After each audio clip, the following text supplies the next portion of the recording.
Hare Krishna, everyone. Welcome to the Srimad Bhagavatam class on Saturday evening.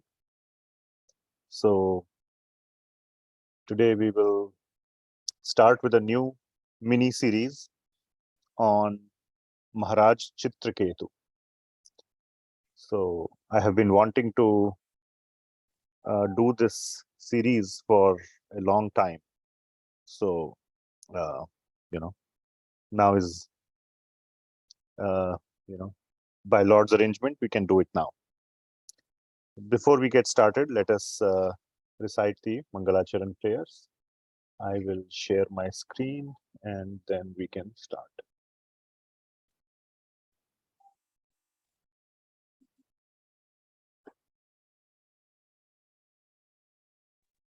So, yeah, today I am not in Portland, I'm in Boston. So, doing the class from here, from somewhere, found a relatively quiet place. I hope there is no much background noise.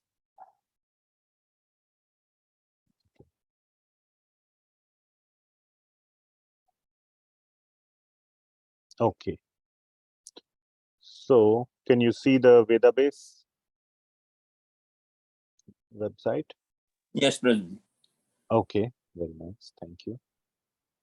So we will recite the Mangalacharan prayers from the introduction. Om Ajnanatimirandhasya Jnananjanashalakaya Chakshurunmilitam Yena Tasmai Shri Gurave Namaha.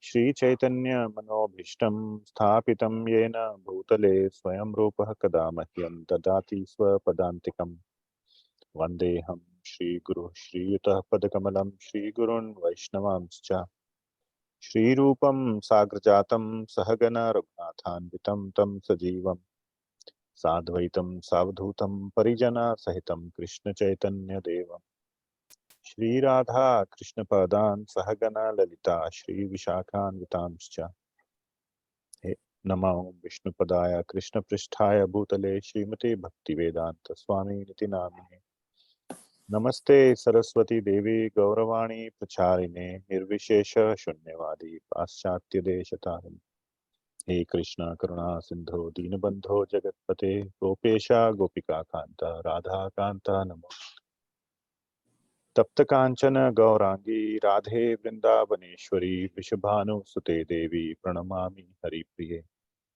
Vanchakalpatarubhyascha Kripa Sindhubhya Evacha Patitanam Pavanebhyo Vaishnavebhyo Jai Shri Krishna Chaitanya Prabhu Nityananda Shri Advaita Gadadhar Srivasadi Gaur Bhakta Vrinda Hare Krishna Krishna Krishna Hare Hare Hare Ram Ram Ram Hare Hare Srila Prabhupada ki jai Srimad Bhagavatam ki jai.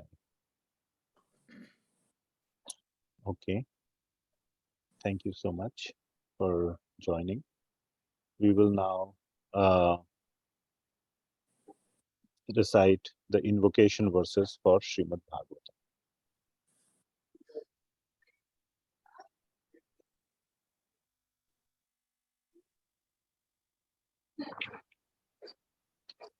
So,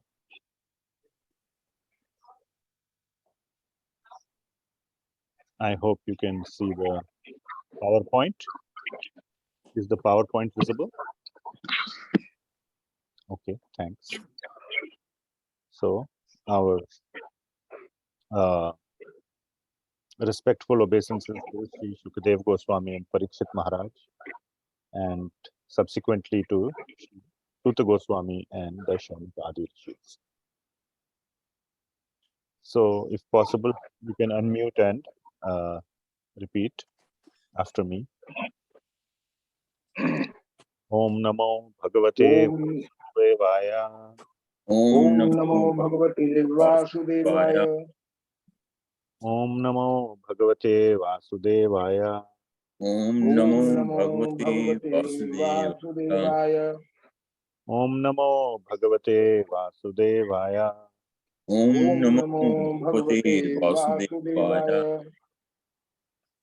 Narayanam Namaskrityam Narayanam Narayanam Namaskrityam Namaskrityam Naram Chaiva Narottamam Naram Naram Chaiva Chaiva Narottamam Narottamam Devim Saraswatim Vyasam Devi Devim Saraswati Vyasam Saraswatim Vyasam Tato Jayam Dirayet Tato Tato Jaya Jayam Priyate Mudire Nashtaprayeshu Abhadreshu Nashtaprayeshu Ashtaprayesu Bhadresu Bhadreshu Nityam Bhagavata Sevaya Nityam Bhagavad Nityam Bhagavata Sevaya Sevaya Bhagavati Uttama Shloki Bhagavate Bhagavate Uttama Shloke Uttamam Shloke Bhaktir Bhavati Naishtiki Bhakti Bhakti Bhaktir Bhavati Bhakti Naistiki Krishnaya Vasudevaya Krishnaya Krishnaya Vasudevaya Vasudevaya Devaki Nandanaya Cha Devaki Devaki Nandanaya Cha Nandanaya Cha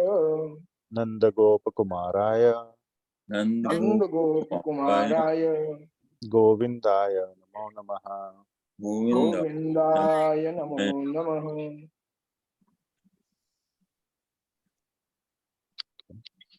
Thank you for citing that. Now you can mute yourself. So we are going to start a new mini series. We just completed a mini series on the 3 lives of Maharaj Bharat. And that spanned from Canto 5, chapters 7 to 14. So a lot of chapters. Now, this one is a shorter one, at least chapter wise, just 4 chapters from the 6th canto. And that is chapter 14, 15, 16, and 17. And the core message of this chapter or this episode is that the material world is so temporary, is so very temporary. So, how many of you have already heard the story of Maharaja Chitraketu, are familiar with that? Anyone?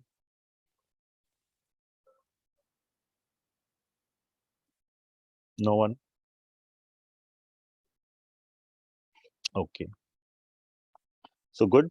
Then you will be hearing something new and something obviously very, very enlightening, very nice. So,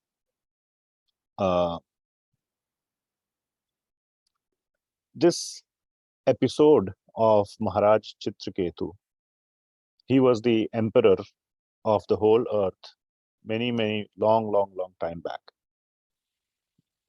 And in the Srimad Bhagavatam, this episode of Maharaj Chitraketu comes after the episode of a great devotee of the Lord in the demoniac Asuric dynasty, and his name is Vritrasura.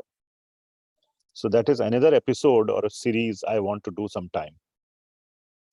And very, very inspiring that how even demons, Rakshasas, can be pure devotees, Shuddha Bhakta of Bhagavan, just like Prahlad Maharaj, the son of Hiranyakashipu. So, just before these chapters is the few chapters concerning Vritrasura. And he has, towards the end, basically, he has a battle with Indra. As you know, the Rakshasas and the Devatas are always kind of, the Rakshasas try to make trouble for the Devatas. And then there is a battle, and usually the Devatas win. So that also happened here, that Indra defeated Vritrasura. But as Vritrasura wanted to be killed at the hands of Indra, remembering the Supreme Lord Vishnu. And that's how he was killed by Indra. Indra killed him, but during the whole battle, including the last moment of his death, he was simply meditating on Lord Vishnu.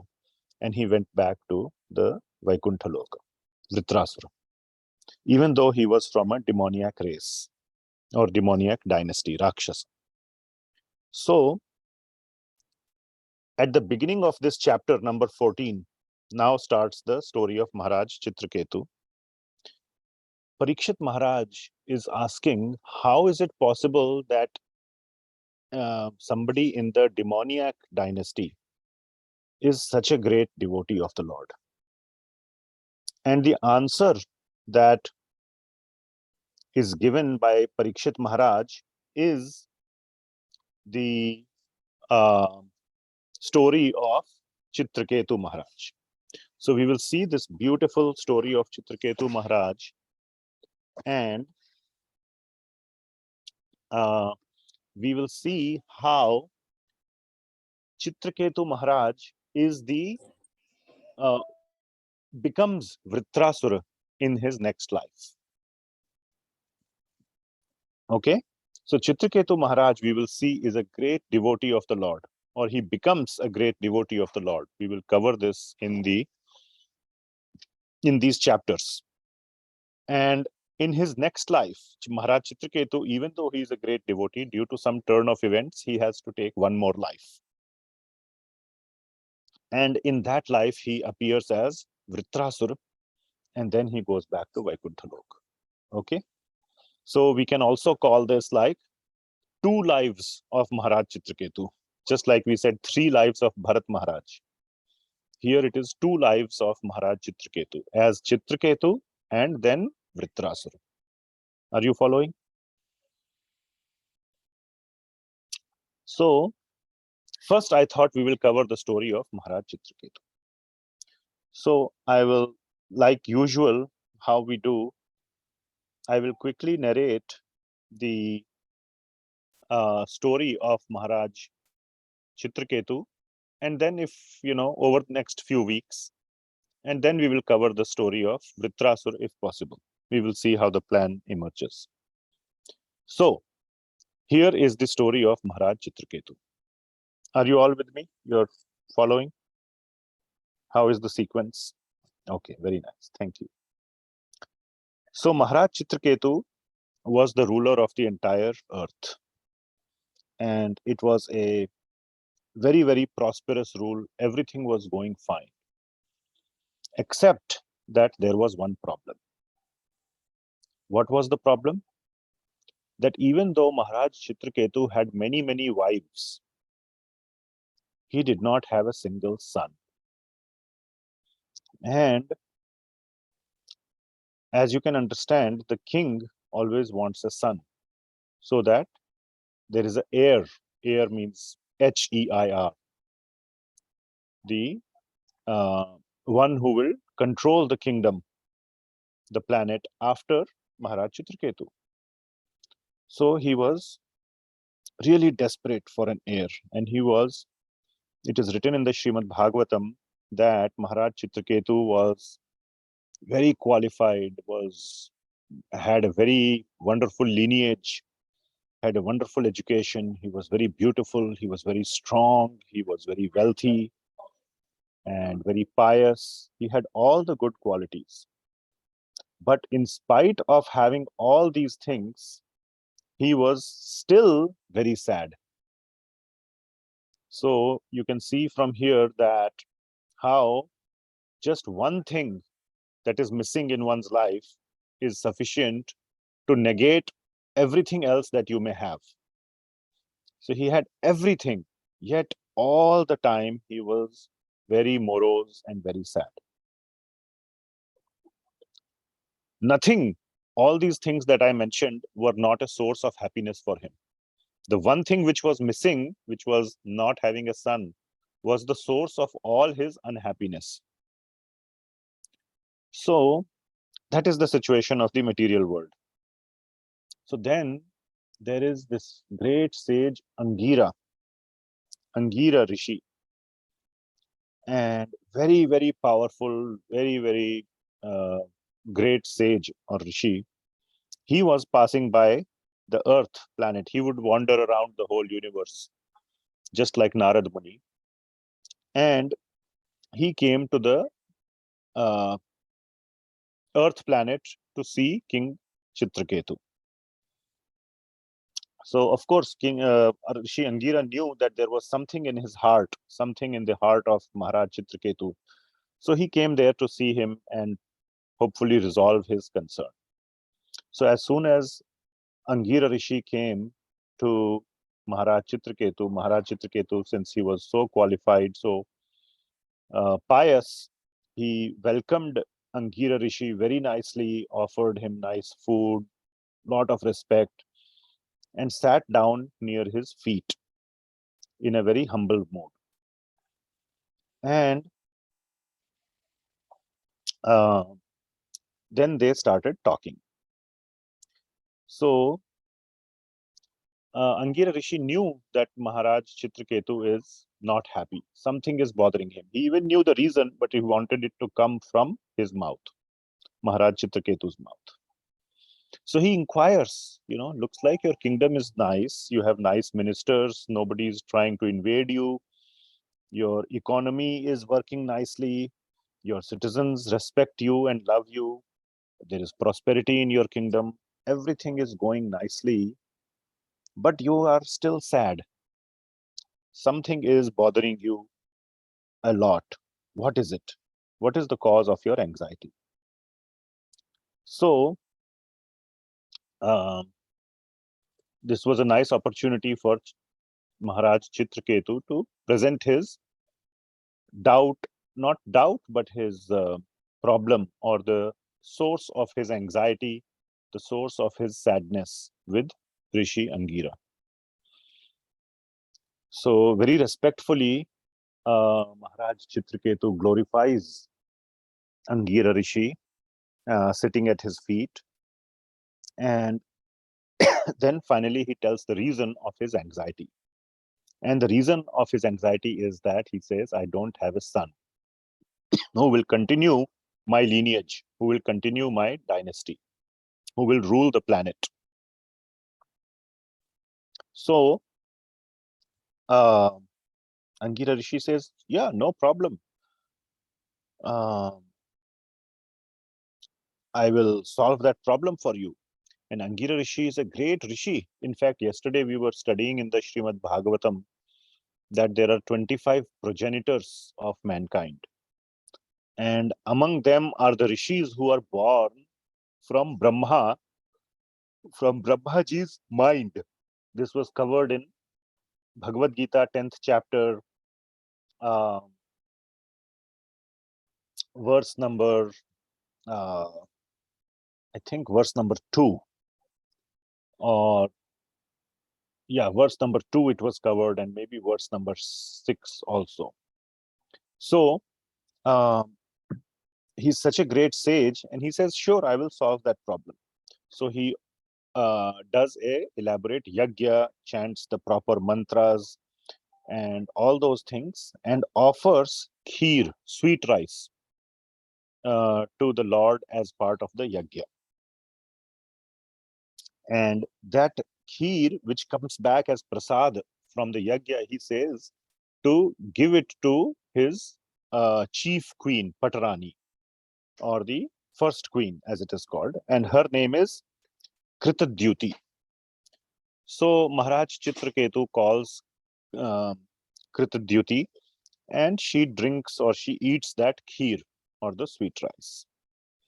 And then Rishi Angira tells that you will have very soon you will have a son. So according to the sage Angira's prediction, Kritdyuti becomes pregnant, and she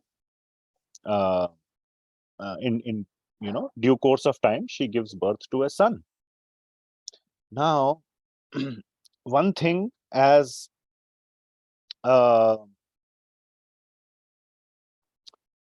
Rishi Angira tells, he warns Maharaj Chitraketu when he says, take this kheer and give it to your wife Kritdyuti and you will have a son. But he also warns that this son will be the source of great happiness to you, as well as he will be the source of great misery, both. So that is there's always a twist in the tale. Everything is not always very happy. So he says he will also be the source of misery. Okay, no problem. We'll see what happens. So the son is born, and the king is very, very, very happy. He performs lot of celebration, gives lot of charity, lot of gifts, and there is just everybody in the whole kingdom is very happy and in a mood of celebration. So he, as one can imagine, or as you can imagine, King Chitraketu begins to become very attached to his son. Slowly and slowly, or day by day, his attachment continues to increase for his son. And not only for his son, his attachment to his wife, Kritdyuti, also increases, because she is the mother of his son, of his only son. And in this process, what happens is that, so he had many, many wives, and nobody could give him a son. Now, this Queen Kritdyuti gave him a son. Of course, by Lord's arrangement, or by the arrangement of Rishi Angira. The other wives begin to feel envious or jealous. And as Maharaja Chitraketu's love for his son and his chief queen increases, their envy starts to increase. They become more and more and more envious. And they also wanted to have sons, but they were not able to have sons by whatever arrangement of the Lord. So they grew excessively envious. And what happens is that Maharaj Chitraketu also in this process begins to devote less and less attention to his other queens. And this also contributes to increasing their hatred for the chief queen, for the son, and for, they were very, very resentful, very, very full of hatred and envy for the child and her mother. And they really wanted the attention of Maharaj Chitraketu. It is written in the Bhagavatam that they started feeling like maid servants. In fact, they started feeling lower than maid servants, because they felt that there are some maid servants who are serving Maharaj Chitraketu, who are in his service, bring him the food or cook for him or do those things. But she was not able to do that, or these other queens were not able to do that, because they are queens, but they are not even getting any attention from Maharaj Chitraketu. At least the maid servants get some of his attention. He says, has some conversation, some whatever, thank you, please get me this, please get me that. So they were beginning to feel even lower than the maid servants of Maharaj Chitraketu. That was their situation. So here we see how the envy increases by their constant meditation on their situation. Their envy grew day by day, and it grew to unimaginable levels by their constant meditation on the situation. So we should always, whenever these negative situations or thoughts arise, the more we meditate on them, the stronger they become. So that is why we should completely, that is in the mode, that is the thinking, or that kind of consciousness is in the mode of ignorance, when it gives rise to hatred and envy and so on. So that was their situation, and it grew to unimaginable levels. And to the extent it grew so much that they become what is called as hard-hearted. Their heart became hard, like made of steel, and there was nothing that they would consider as not something that they would do. They were ready to go to any extent to for their envy. So then they hatch a plan to, you will not believe this, to kill the son, these other wives. So this hatred, if you can imagine, even it's a very, very big step to kill the child of your husband that has come through another wife. So they hatch this plan, and somehow or the other, maybe they mix poison in his food or in his milk, or the child is, it seems, very small. He's just 1 or 2 years old. He's not like a big child, like 7, 8 years, 10 years, or a teenager. Just a small boy, toddler. And they poison the child. They mix poison in his food or something. They somehow administer poison to the child, and the child dies. So can you imagine, after so much, please try to think about the situation, that after so much waiting, this king has a son, and then he's the only son, and not only he's the son of some person, he's the son of the king who will be the heir to the throne.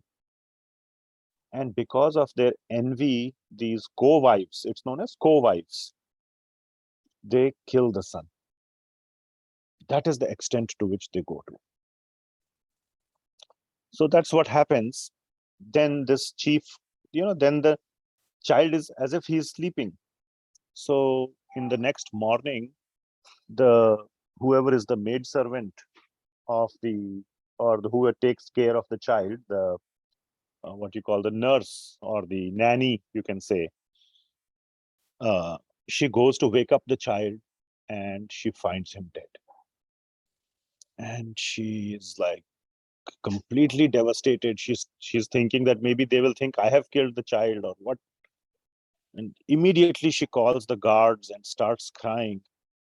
And her mother, Kritdyuti, also hears the loud crying of this nurse, this maidservant. She comes running and sees the child dead. His eyes are completely open. He's not breathing. His color has faded. And she completely loses control and becomes unconscious. So please imagine the situation of the parent. And similarly, when the news reaches the king, it is said that when he heard the news, he just couldn't even walk. His ministers had to hold him and bring him to the room or the quarter where the child was lying down. He could not even walk properly. He was like, his legs were not able to support the weight of his body. And somehow or the other, he came to that room, and he became so upset. So he started crying. So I have this picture. I couldn't find many pictures on the internet of this episode of Maharaja Chitraketu.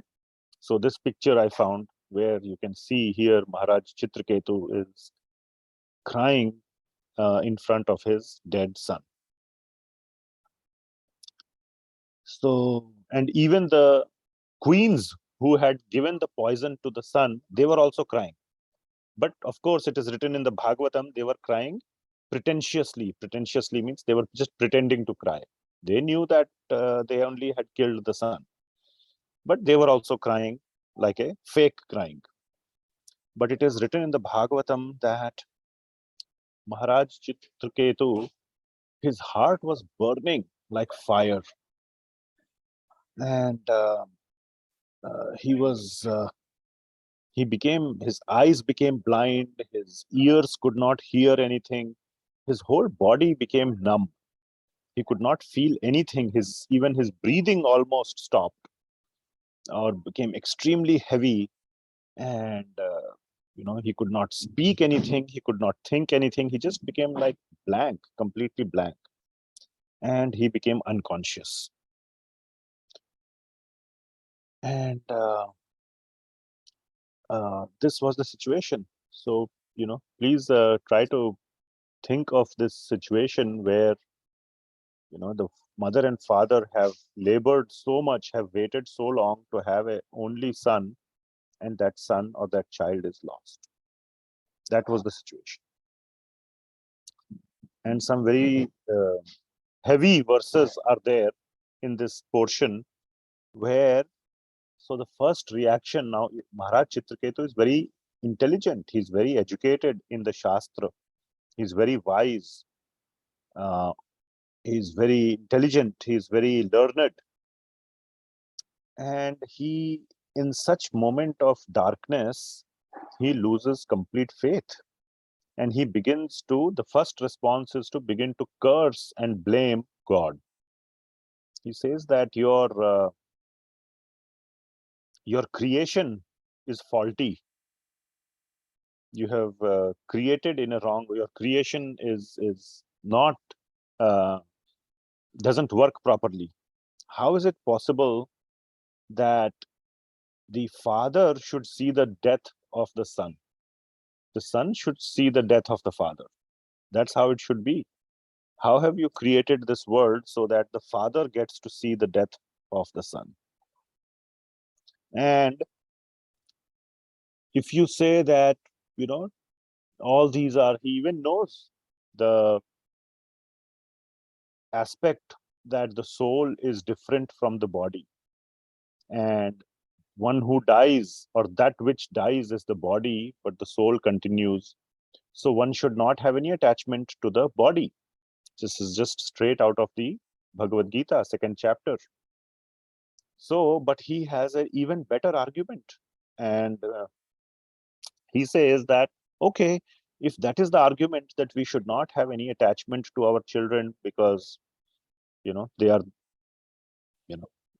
the attachment is to at a bodily level, then no one will raise their children with love.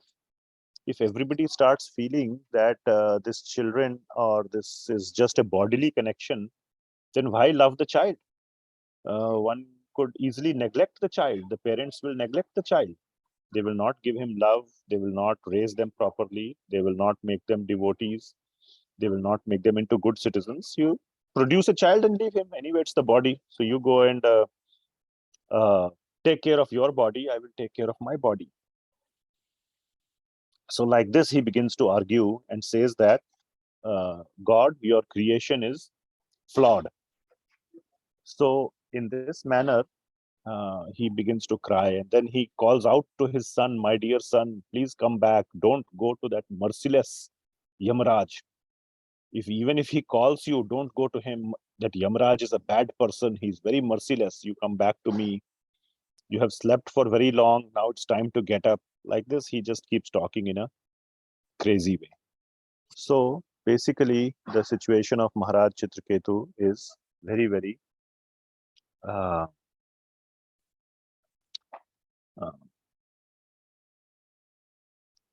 what should we say? Sad. Very sad and very pathetic, heartbreaking situation. So at this time, Rishi Angira gets the signal. Now he's a rishi. He is such a powerful rishi, just like Narada Muni. He gets a signal that Maharaj Chitraketu is in deep trouble. So Rishi Angira then comes to meet Maharaj Chitraketu. So then what happens? So that is the end of chapter 14, the first chapter. So we have 4 chapters, 14, 15, 16, and 17. So let me go to the next chapter, some notes I made. Yeah. So that's a very long chapter. So next 2 chapters are a little shorter, or rather this next chapter is shorter, then we have another long chapter. So Rishi Angira comes and, sees what has happened. He sees that the child has died, and he understands the situation of Maharaj Chitraketu and begins to give him knowledge. And much of this knowledge is very similar to what we have seen and studied in Bhagavad Gita. But it is written very much more, or I found it to be written in a very such a inspiring or a manner. Such strong or heavy words have been used in the Srimad Bhagavatam. We will go through some of those verses in our sort of detailed study. Today we are doing sort of a quick overview. And he tells that, these are bodily relationships. And like on a sea beach, as the waves of the ocean come, some particles of sand come together. When the next wave of the ocean comes, those particles of sand which were together, they become separated. Are you following? So as the waves of the oceans come and go, the particles of sand on the beach come together and then they are separated. Then some other particles come together, then they are separated. So similarly, as the waves of time come and go, similarly, we come together with some jivas, some living entities, and then we are separated. Then we come together and then we are separated. And then we come together and then we are separated. So that is the main point of this whole episode. Like I said, that the material world is so temporary. That is the main message of, or one of the main message of course, doing bhakti to Lord Vishnu or Lord Krishna is the main message always. But other than that, this is the main message. And he also says that this, when we go to sleep, then we feel that, we have this, or we have a dream, and we enter into this dream, and when we even become very attached to the dream. And then when we wake up, then the dream is lost. And then we don't think about the dream. Oh, what happened? Whatever attachments you had in the dream, you leave them in the dream. Do you feel sad? Let's say you lost a lot of money in the dream. Do you feel sad after waking up? No, right? He says that is how we should treat life. All these relationships, or anything that we possess or anything that we don't possess, those are all profits and losses, like the profits and losses of a dream. And we should not associate much attachment, or we should not associate much importance to those. We should just treat it like a dream. Like this, he is trying to explain that all these things are very temporary and imaginary. The question that comes up, oh, is the material world imaginary? So what do you all think? Is the material world imaginary?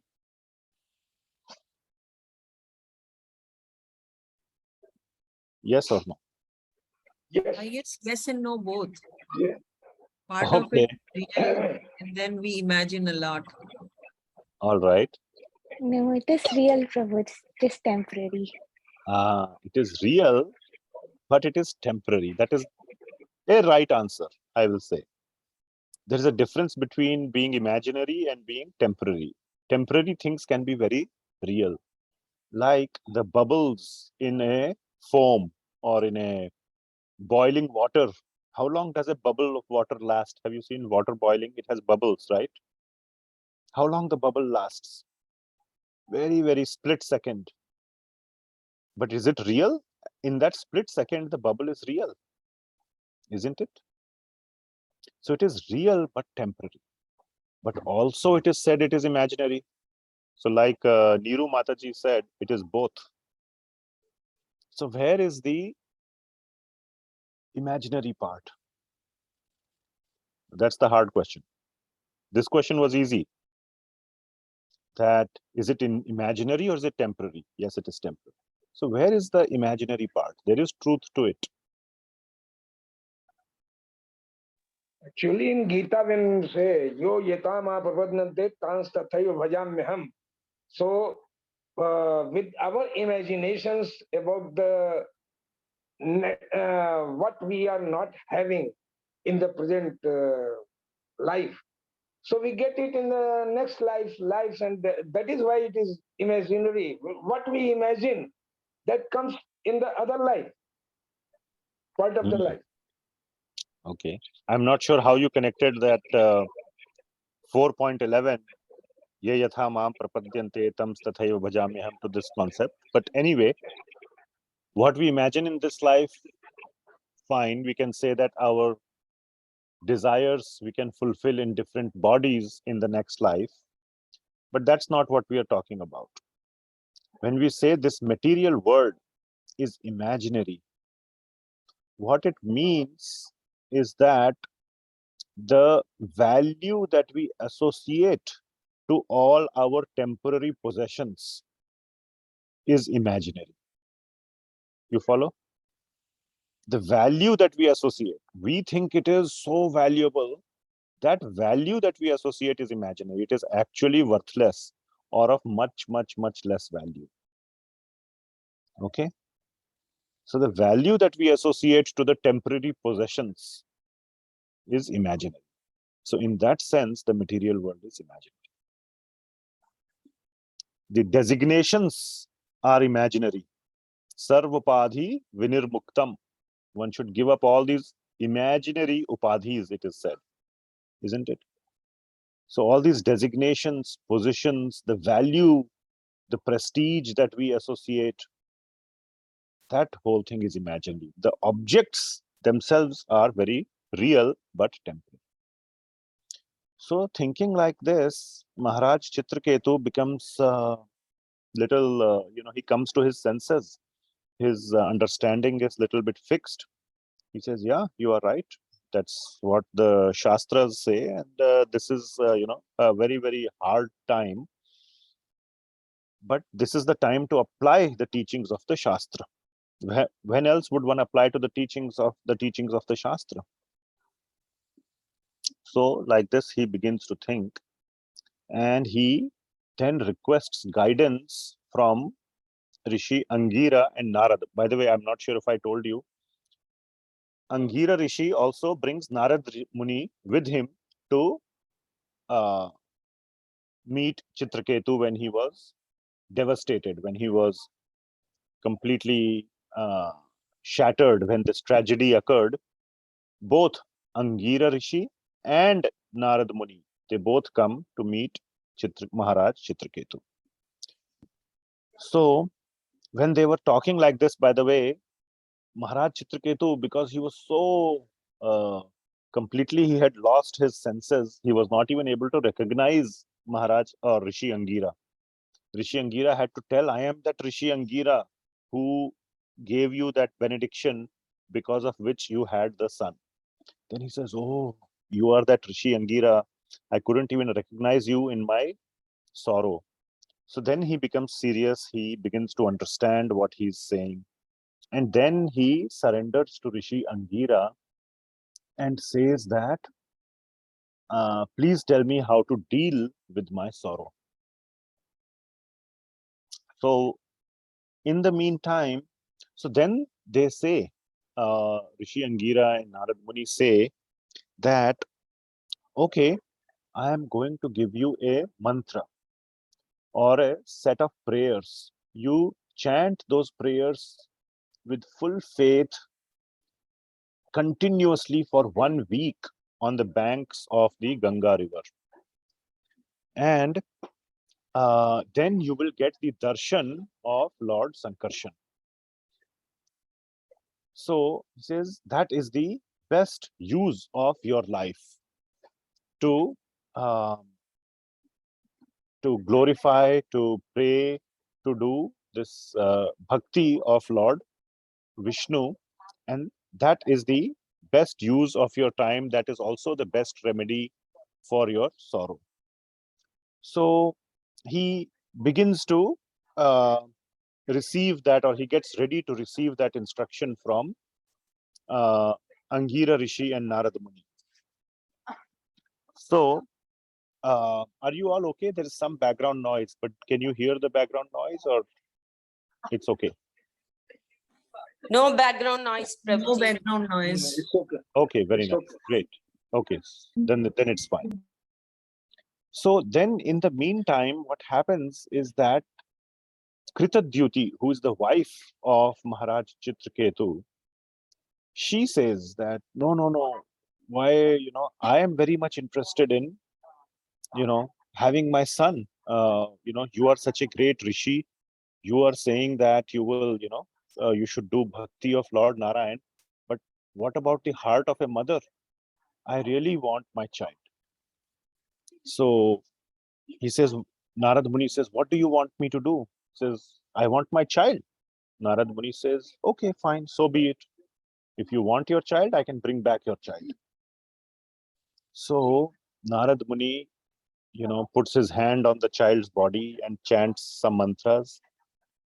And what happens? The child comes back to life. The child's body becomes, it was pale or it had become faded. It again starts glowing with life. And the child opens his eyes. And Maharaj Chitraketu and Kritdyuti are so happy. They look at the child and, he starts, moving his lips. He starts, he's back alive. So they say that, wow, this is wonderful. We have got our life back. And Narad Muni says, okay, here's your child. He will now live and take control of the kingdom and he will have a very long life. Go, enjoy with your child. And then Narad Muni turns to the child and says, my dear child, I have brought you back. You had died. I have brought you back to life. These are your parents, Chitraketu and Kritdyuti. Please go back to them and enjoy your life. Now, unlike how the parents were so happy to get the child back, the twist in the story is that the child is not at all happy to get his parents back. And these are some absolutely phenomenal, beautiful words that the child says. He says, my dear Narad Muni, which parents are you talking about? I have had millions and millions and millions of parents. Which parents are these? When the parents hear this, Maharaj Chitraketu and Kritdyuti, they say, what are you talking about? You just died. We are your parents. I'm the king of this whole planet. This is your mother. We are your parents. Please come back. And the child says, I don't recognize you. Maybe you are my parents. But I have had so many parents. And I have no attachment to you. They even try to come closer and he pushes them away. He says, why are you coming close to me? I don't know you. I don't remember you. And today you are lamenting for me as somebody like you loved so much. But uh, do you love your pet animals that much? They are also under your care. Why don't you love them so much? If they die, you would not even think about them next day. Why you have this so much love for me? It is all at a bodily level. Because I was born from your body, so you love me. And all this is at a bodily level. Please give up, I don't recognize you. So that deep sense of detachment, that deep mood of detachment is demonstrated by the child. And by the way, he's still a small child and everybody is looking. This child, before he died, he could not even talk. Imagine 1 year or 2-year-old child. We have a couple of such children in our congregation. They cannot talk more than few words. And here he was talking all this deep philosophy by the mercy of Narad Muni. So when the parents hear this, then a feeling of detachment sets into their heart or into their mind. And it internally, it causes, not that it gives, but it causes a tremendous amount of relief. And more than the teachings of Rishi Angira and Narada Muni, the conversation of the child has a profound impact on the parents, on Maharaja Chitraketu and Kritdyuti. A sense of detachment sets into their heart when they see their own child, so-called child, speaking like this and refusing to recognize them, to acknowledge them, or to show any affection towards them. So actually there was this next picture. Yes. So here in this picture, you can see over here, Narad Muni is there and he has brought back the child, and you can see he's a small child, and Maharaj Chitraketu and Kritdyuti and all the other people are there. And the child is telling Narad Muni, who are these people? Why you have brought me here? So like that, the child is speaking. So the parents become, get the sense that, yes, this child was with us, now he's gone. And he is on his own journey, we are on our own journey. We are just like, in a river, two twigs that fall in the river, they come together for some time and then they are separated. So they, with this realization, they depart from there. They tell their servants and ministers to arrange for the funeral and all that for the child. They arrange that, they come and do the final rites for the child and all that, and then that part is completed. So this sort of episode is completed at this point. Then comes back the discussion of the mantra that Narad Muni was going to give to Maharaj Chitraketu. So in that, picking up that thread, Narad Muni gives the mantra to, I'm going to speed up. What is the time here? It's almost 10 o'clock here for me and 7 o'clock in Portland or on the West Coast. So he instructs Maharaj Chitraketu to do meditation on Lord Vishnu, and he gives him the requisite mantras, and Maharaj Chitraketu goes and does that very nicely. He prays to the Lord, and Lord Anantashesh or Sankarshan appears in front of Maharaj Chitraketu. By his deep prayers and his absorption in Lord Vishnu, he even attains the position of a Vidyadhara. A Vidyadhara is a celestial being, not at the level of human beings, but like a demigod, like a Devata. So he attains that position, and also then further on, he goes and gets darshan of Lord Sankarshan. By the way, one thing I forgot to tell, just to complete that story, one point is, Maharaj Chitraketu then says that I am, after the son, he becomes detached and everything, and he receives this mantra and goes to the forest. The wives who had killed the child, they see, remember why they killed the child? They killed the child so that they could get the attention of Maharaj Chitraketu. And by the turn of events, what happened? That Maharaj Chitraketu is going to the forest and going to do meditation on Lord Vishnu. And they say that what happened? We tried to kill the child to get our husband.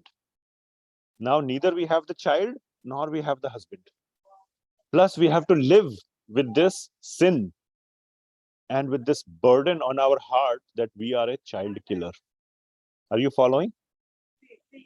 So they in fact go and confess to Maharaja Chitraketu what they had done. And ask for his forgiveness. But anyway, so that is what happens. You plan to do something and all your plans could be thwarted by the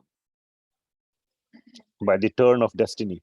Just like Duryodhana, when he tried to poison, again, the sort of the story of poisoning Bheema, and Bheema gets poisoned and they throw him in the river and he goes into this kingdom of the snakes, of the Nagakanyas or something like that, and they heal him and they give him certain nectar or certain drinks or nectar by which he becomes 1000 times stronger. So they tried to kill him and he emerged 1000 times stronger. So that is what happens when you try to do harm to someone. It may so happen that you may be doing the exact opposite. Were you trying to say something? I think somebody unmuted. Niru Mataji or Ramakanta Prabhu? No, sir, I am not unmuted. Oh, okay.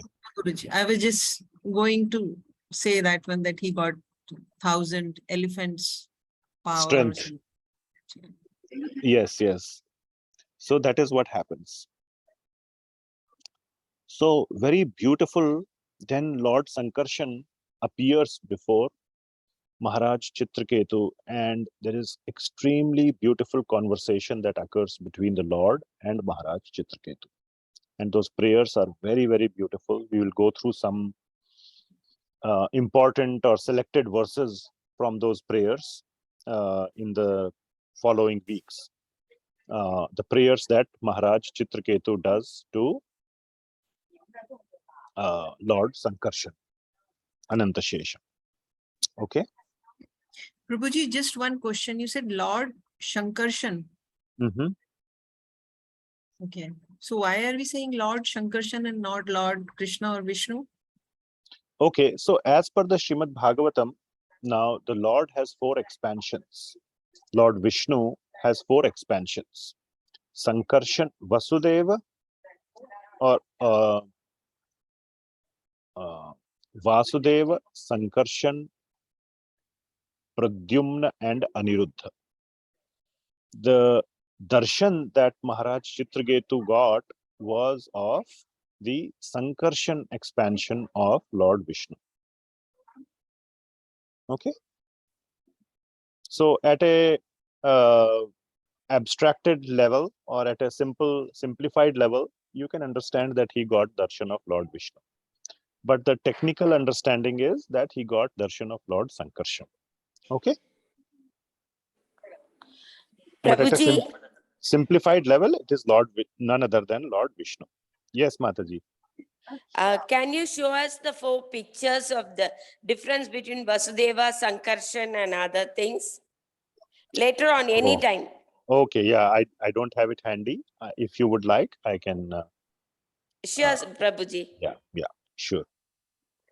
A nice description is given in the Chaitanya Charitamrita, by the way, in the Adi Leela. So, yeah, at some time we can do that. Okay.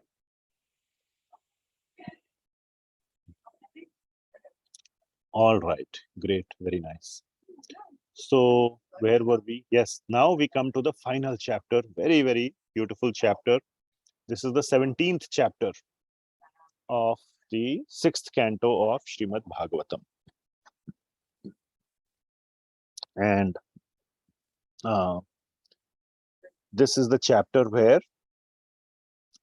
apparently Maharaj Chitraketu offends Lord Shiva and gets cursed by Mother Parvati.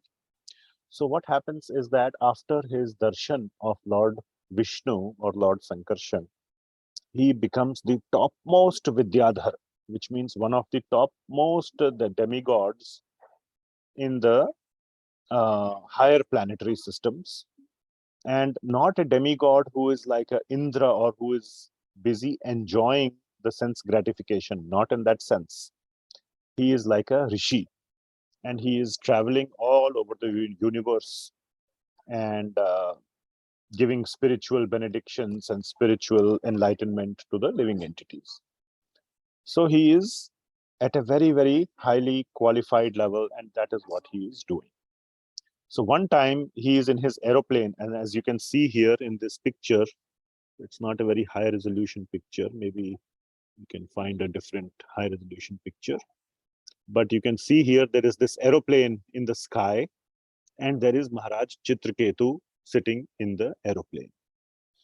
And on the ground, there is Lord Shiva giving a discourse to all the great rishis and the sages. And he is having Mother Parvati sit on his lap. And he is holding Mother Parvati, who is his dear wife. I mean, we see that today, also in today Kali Yuga, especially in the Western world. You will see husband and wife holding each other's hand, or in public. So that's not considered such a bad thing. But in those days, it could be considered that, okay, you don't have your wife sitting in your lap and you are holding her. While doing that, he was giving discourse to the sages. And who are we talking about here? We are talking about Lord Shiva. So Lord Shiva is the topmost Avadhuta. Avadhuta means completely detached from all material sense gratification. Everybody knows that. And he is the topmost Vaishnava.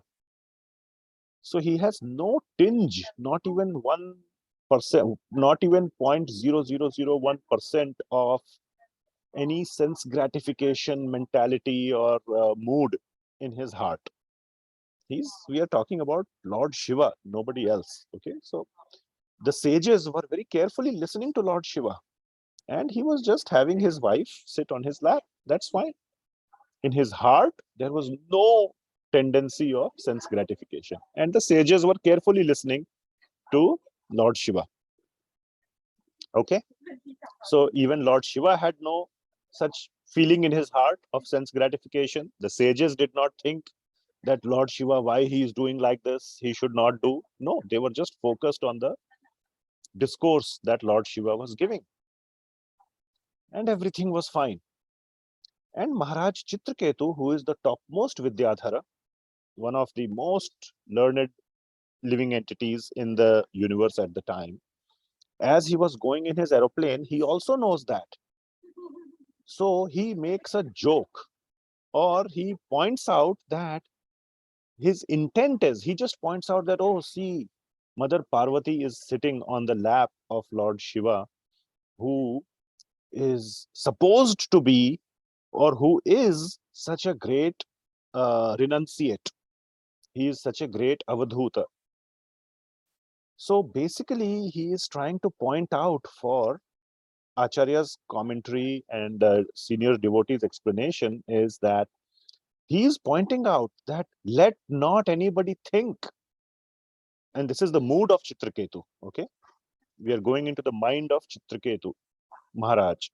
He is pointing out, let not anybody think that Lord Shiva has any sense gratification tendency in his heart. The way he is holding Mother Parvati in public and doing or pretending to do a discourse. People may think he is pretending to do a discourse, but he is actually doing sense gratification. Let not anybody think like that about Lord Shiva on seeing this scene. Are you following? That is the mood. Like that, he makes a light-hearted comment. And Lord Shiva understands it. Yes, no problem with that. All the sages also understand it. No problem. But Mother Parvati is not able to understand. And she thinks that he is making fun of my husband, who is none other than Lord Shiva. And also the reason is, as devotees and acharyas explain, she is very sensitive based on the past incidents that has happened, like by her father, Daksha and all that. She's very, very sensitive about anybody saying anything bad about Lord Shiva, about her husband. So one should understand the mood of Mother Parvati as well, that she is very protective about her husband. So it is not like Mother Parvati is like she doesn't understand the philosophy or doesn't understand the mood of the sages, or but just she is having that hypersensitivity to protect the maryada or the position of her beloved husband. So she becomes angry on Maharaj Chitraketu.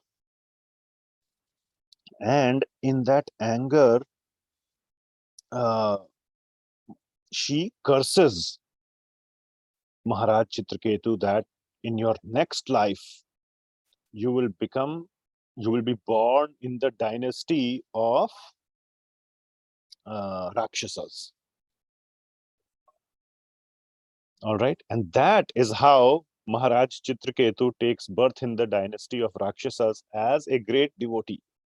Her curse was, you will take birth in the dynasty of the lowest Rakshasas. That is fine. That happens. That's what ends up happening. But even though that happens, he is born as a great devotee named Vritrasura, where we started our story today. Following? So, and then there is wonderful conversation. So that is what happens. From a story standpoint, that is where the story ends. But from the devotion standpoint, there is a conversation that occurs between Maharaj Chitraketu and Mother Parvati. Maharaj Chitraketu immediately comes and accepts the curse of Mother Parvati. It also reminds us how Parikshit Maharaj accepted the curse of the son of Shamika Rishi. So he accepts the curse, and a very nice conversation occurs. And then he takes his leave and goes away. And in the next life, he gets born as Vritrasura. Then a conversation occurs between Lord Shiva and Mother Parvati, where Lord Shiva explains to Mother Parvati that your anger was unjustified. You did not understand the mood of Vidyadhara Chitraketu. And he was just joking, and his internal mood was to actually remark that he was also trying to protect my position, that let not anybody think like this, just like you. And look at how you reacted in response to that. And when you cursed him, look at his reaction. He did not get agitated. He did not get angry at you. When you cursed him undeservingly. And he explains that that is the difference between Shiva Bhakt and Vishnu Bhakt. You are a Shiva Bhakt. He tells to Mother Parvati. But he is a Vishnu Bhakt. They never get angry. They accept everything as a mercy of the Lord. And they never retaliate. They are very tolerant. They see Lord Vishnu in all living entities. Everyone they see as part and parcel of Lord Vishnu. And if he wanted, he could have cursed you. Maharaj Chitraketu is so powerful. He's the topmost, one of the topmost demigods. He could have counter cursed you, but he did not. All those things he explains. So that is the discussion. So basically it is the glory of a devotee of Lord Vishnu is shown here. That's what Lord Shiva explains to Mother Parvati. And then the chapter ends by glorifying this whole episode of Maharaj Chitraketu and how this whole episode was orchestrated by Lord Vishnu to bring Maharaj Chitraketu, who is a great devotee of the Lord, back to him quickly in one more lifetime. He has to spend one more life as Vritrasura and come back to Krishna and demonstrate to the whole world the glories of a pure devotee. Vritrasura story is very, very touching and very deep. The story of pure devotee Vritrasura. And then then it is explained how by hearing this whole episode, because the episode starts with Vritrasura, then Maharaj Parikshit asks how this Rakshas can be born, or how, a great devotee can be born in the family of Rakshasas. Then this story of Maharaj Chitraketu is explained. And it is said that whoever hears this story with great faith and devotion, his bhakti will increase many, many fold. So by carefully and faithfully hearing the story of Vritrasura and Maharaj Chitraketu, one becomes eligible to go back to Godhead. So that is how this episode of Maharaj Chitraketu ends. Okay, so that's sort of the summary of the 4 chapters. Canto 6, chapter 14, 15, 16, and 17. So, yeah. So we will stop here today.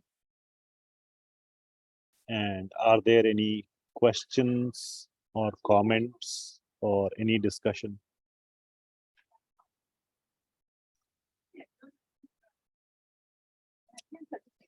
Anybody would like to share what they liked, anything that they took away?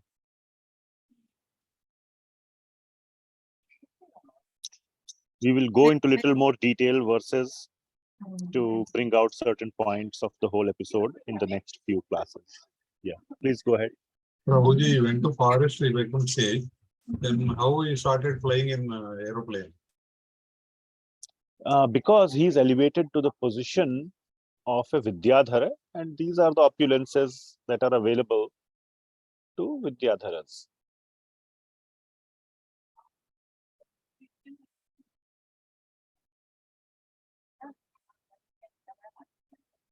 Even Narad Muni, he doesn't even need an aeroplane. He can go from place to place without aeroplane.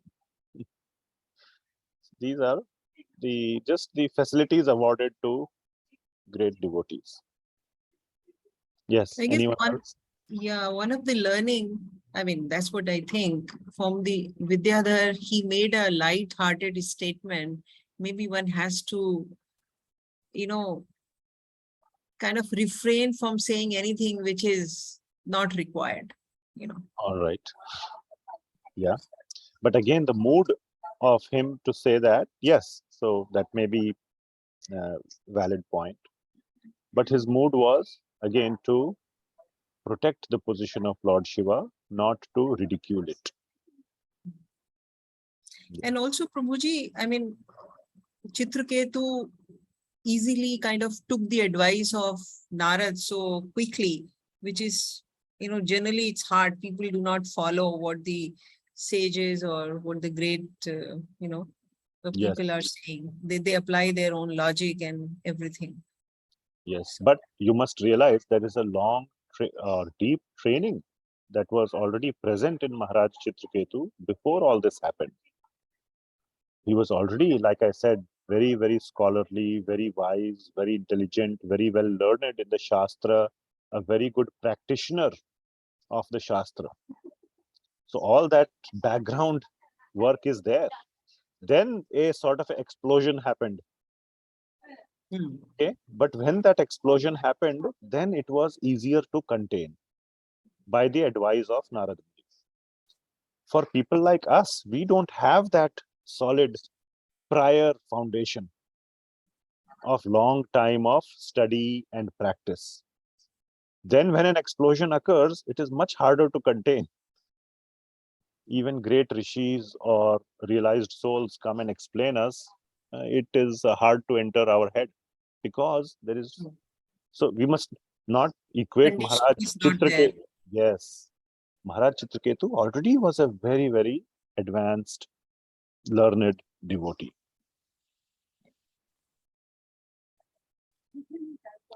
Very nice point. Anything else?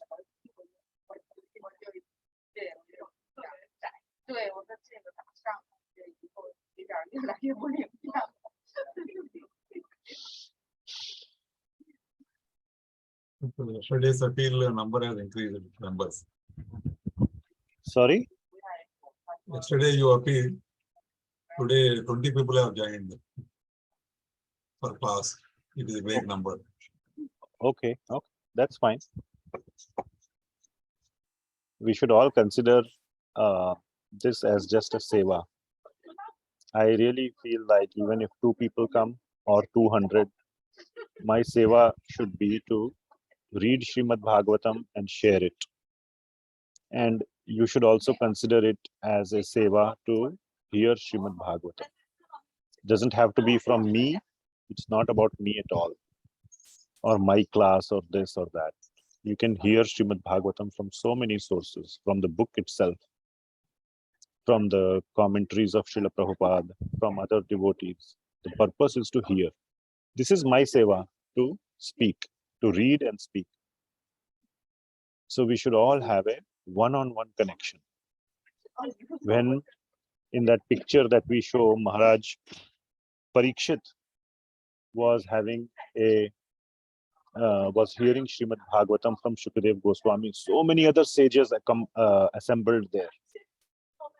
It is mentioned that he was listening Srimad Bhagavatam as if he was the only one there.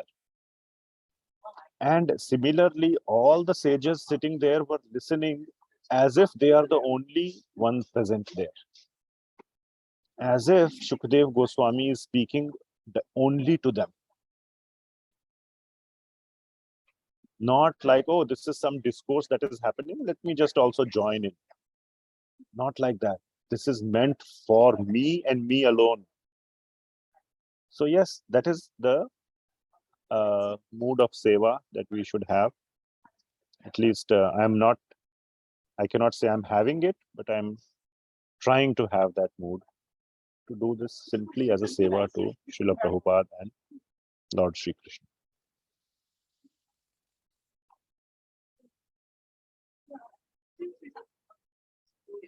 Thank you for the point. Anything else? Thank you, Prabhuji. Okay, then we can close.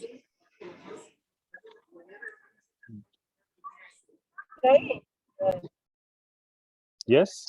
Anyone? What is that?